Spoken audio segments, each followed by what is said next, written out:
அனைவருக்கும் வணக்கம். எனக்கு தெரிஞ்சு நம்ம சட்டத்துக்கிட்ட ஒரு கேள்வி கேட்கணும்னு நான் ஆசைப்படுறேன். டிஎம்கே ஆட்சி ஆகட்டும், ஏடிஎம்கே ஆட்சி ஆகட்டும், ஊழல் செஞ்சவங்க உள்ளே போயிட்டு தப்பில்லை, சரியான சாட்சிகள் நிரூபிக்க முடியாததால் நிரபராதின்னு சொல்கிறீங்க. தப்பே செய்யலைன்னா எதுக்காக அவங்கள நீங்கள் சிறையில் அடிக்கிறீங்க? அதுக்கப்புறமா இவ்வளோ வருஷம் தண்டனை கொடுக்குறீங்க, அப்புறமா தண்டனையிலேருந்து நீக்குறீங்களே, இது என்ன சட்டம்? சட்டம் அப்போ இருட்டறைன்னு சொன்னது சரியாக தானே இருக்குது. அப்போது சட்டம் இங்கே சரியாக இல்லைன்னு தானே. அதுக்கப்புறம் இன்னொன்று ஒரு விஷயம் நான் சொல்ல ஆசைப்பட்றேன். இங்கே civil case, criminal case, cyber crime case, எக்கச்சக்கமான கேஸுகள் இருக்குது. ஆனால் கேஸு மட்டும் இருக்குது, கேஸுக்கான தீர்ப்பு தான் இல்லை. Family court, civil court, high court, supreme court இருக்குது. ஆனால் தண்டனைகள் எதுவுமே வழங்கப்படுறதில்லை. அப்புறம் எதுக்கு கோர்ட்டு கேஸு? எல்லாம் எதற்காக? வீண்தானே. பொதுமக்கள் தவறு செய்தால் பொதுமக்களே தண்டனை கொடுக்கணும்னு பொதுமக்கள் கிட்ட ஒப்படைங்க. நான் அதை தான் சொல்கிறேன். தவறு செய்தவங்களுக்கான தண்டனையை தரமாட்டீங்க.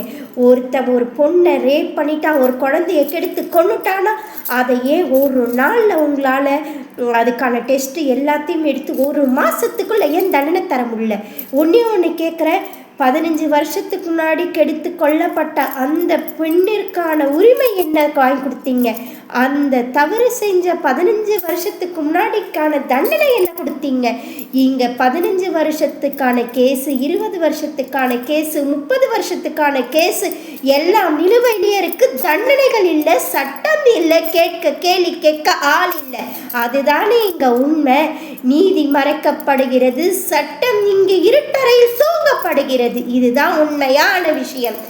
இங்கே தெளிவாக கேள்வி கேட்டால் உடனே இந்த ஆட்சிக்கு சப்போர்ட்டு, அந்த ஆட்சிக்கு சப்போர்ட்டு. ஆட்சிக்கான சப்போர்ட்டே இல்லை. ஏன் இங்கே போதை பொருள் ஒழிக்கப்படவில்லை? டாஸ்மாக் கடை 30,000 40,000 கடைகளை எடுத்து கவர்மெண்ட்டால் ரன் பண்ண முடியுது. கவர்மெண்ட்டால் அதே ஒரு பேருந்து போக்குவரத்து நிறுவனத்தை ரன் செய்ய முடியல. அதே கவர்மெண்ட் காலேஜு, கவர்மெண்ட் ஸ்கூல்ஸை ரன் செய்ய முடியல.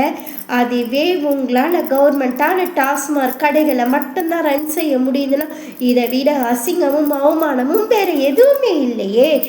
ஸ்கூல் பக்கத்தில் இருக்க வேண்டியது கோவில், கோவில் பக்கத்தில் இருக்க வேண்டியது லைப்ரரி, லைப்ரரி பக்கத்தில் இருக்க வேண்டியது ஹாஸ்பிட்டல், ஹாஸ்பிட்டல் பக்கத்தில் இருக்க வேண்டியது போலீஸ் ஸ்டேஷன். ஆனால் இங்கே போலீஸ் ஸ்டேஷன் பக்கத்தில் இருக்கிறது பாரு, ஸ்கூல் பக்கத்தில் இருக்கிறது ஹெலைட்டு, டாஸ்மார்க்கு, அதே மாதிரி காலேஜ் பக்கத்தில் இருக்கிறது போதைப் பொருள் விற்கிற இடம். இதுதான் நம்ம நாட்டு கலாச்சாரமா?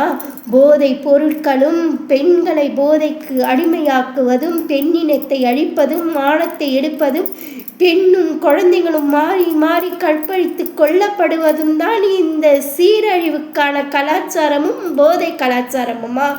ஏன் இதை அழிக்கவில்லை? எதற்கு இந்த அழிவை நோக்கி சென்று கொண்டிருக்கிறது நம் நாடு? நம் நாடு அப்போ போதைக்கும் கலாச்சாரத்திற்கும் பெண்ணினம் அழிப்பதற்கும் இங்கே சட்டம் ஒழுங்கு சரியில்லை என்பதா, இல்லை ஆட்சி சரியில்லை என்பதா, இல்லை யாரும் கேள்வி கேட்க இல்லை என்பதா, இல்லை மனசாட்சியை தொலைச்சிட்டு இருக்கிறோம் என்கிறதா, இல்லை மனிதநேயமே மறந்துட்டோம் என்கிறதா, இல்லை மனிதன் அனைவரும் மிருகமாக திரிகிறார்கள் என்பதா? என் கேள்விக்கு என்ன விடை? நன்றி, வணக்கம்.